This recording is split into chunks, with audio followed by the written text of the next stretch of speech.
A Tradição da Contestação é um livro que trata das lutas estudantis durante o Estado Novo. Procurei fazer uma abordagem que fugisse um pouco de algumas obras que já existem sobre o assunto e que, por vezes, carregam o acento na análise de alguns momentos mais específicos, como sejam as crises académicas. A abordagem que fiz procurou fazer uma análise de dois decénios de luta, mais ou menos centrados entre 1956, enquanto momento em que os estudantes agem para criticar um decreto de lei proposto pelo Governo, o decreto 40.900, e o 25 de Abril de 1974. Portanto, é neste período que eu centrei a análise e centrei-a essencialmente em Coimbra, ainda que não exclusivamente, mas o trabalho debruça-se essencialmente sobre o meio estudantil coimbrão. Daí esta tensão entre tradição e contestação, que é muito evidente neste meio. Durante o final dos anos 50 e início dos anos 60, a tradição é usada como suporte das lutas estudantis.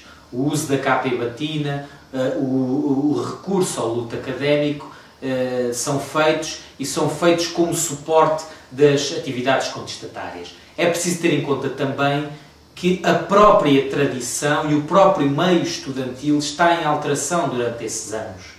Em 1956 é fundado o CITAC, depois é fundado o Coro Misto e é fundado o CELUC. É nessa altura, pouco tempo depois, que o FAD de Coimbra começa também a sofrer alterações pela mão do José Afonso e do Adriano Correia de Oliveira. É nessa altura também que existem discussões no plano moral. A Carta a uma Jovem Portuguesa, de 1960, é um exemplo disso. É preciso ter em conta também que tudo isto é atravessado por um pano de fundo de forte contestação social. O regime, no início da década de 60, final dos anos 50, início da década de 60, está também fortemente acossado.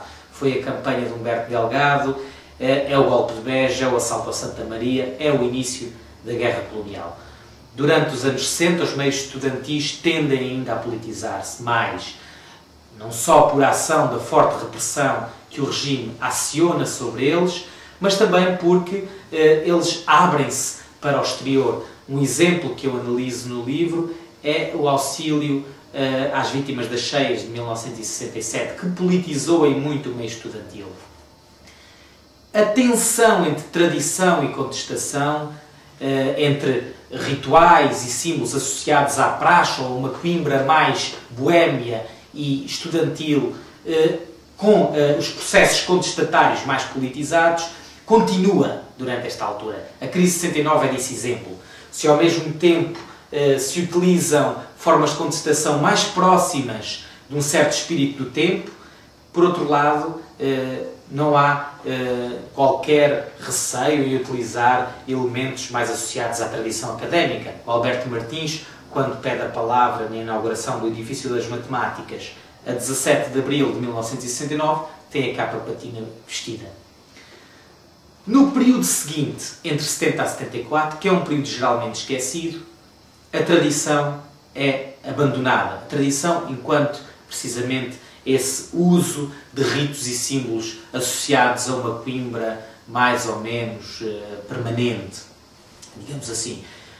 E é abandonada, precisamente, porque os estudantes se politizam de tal maneira que se torna incomportável a relação entre uma imagem e uma autoimagem estudantil feita de lógicas igualitárias com formas de atuação extremamente hierárquicas e punitivas.